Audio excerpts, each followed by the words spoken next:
Hey guys, welcome back to Contest Prep University. I'm Joe Klemczewski with Adam Atkinson. We're still in our contest diet methodology series. And last time we talked about the value of carbohydrates. Now I want to talk about having a low carb, high protein, which is not keto. We're going to talk about that in the next episode. But this is just kind of old school, normal bodybuilding dieting, Adam. I know when I started in the game, that's what we did. You just, increase protein, decrease carbs. Fat, is maybe just a little bit moderate. I don't remember being very much fat in a diet. But I think this is still probably the cornerstone of how most people perceive dieting. What do you think?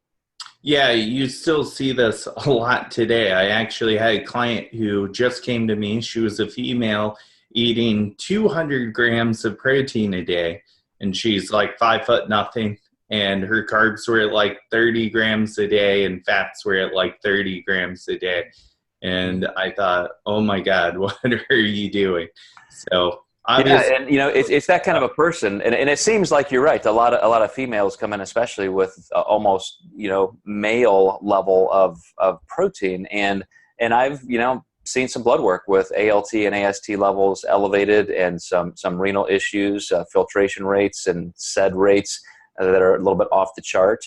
We've even talked, I think, about some clients who have gone into rhabdo with that kind of eating, which exacerbates C-reactive protein in the body and all that, along with the training. But so we talked about how when minimum protein requirements are met, that's a phrase we used in the last episode.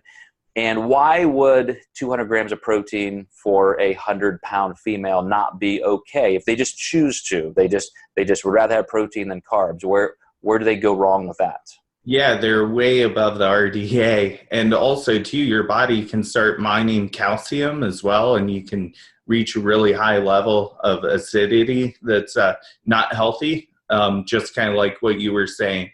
So, long-term, definitely a no-go. And, when you're doing weeks of dieting, especially if your setup starts like that, that's a major warning sign that you're just, I would ask, how long is my protein going to be this high, or is there a reason?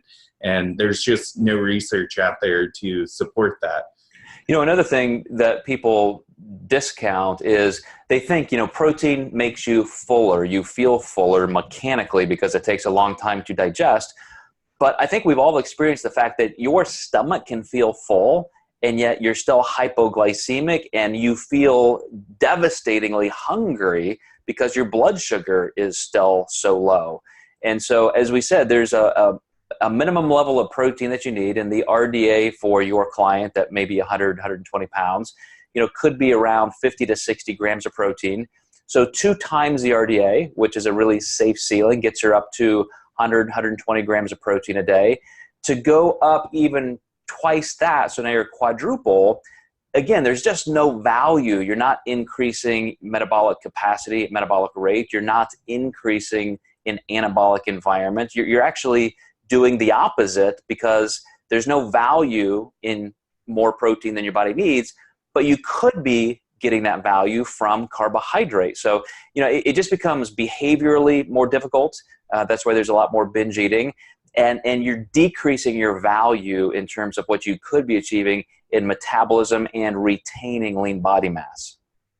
Absolutely. I think Harvard had done a study about binge eating with extremely low carb dieting like that, and found that it was very conclusive that type of dieting can cause some pretty serious binge eating.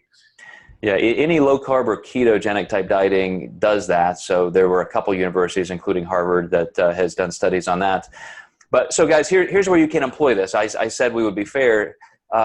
You may just want a particular gut check period of time where you feel like that's going to give you the most benefit in kind of a quick weight loss or an induction type phase where you're like, well, I'm behind the 8 ball. I need to get a couple of good weeks in, or maybe I'll intersperse a week or 2 of dieting like that and then bring carbs back in. Adam mentioned different forms of diet break.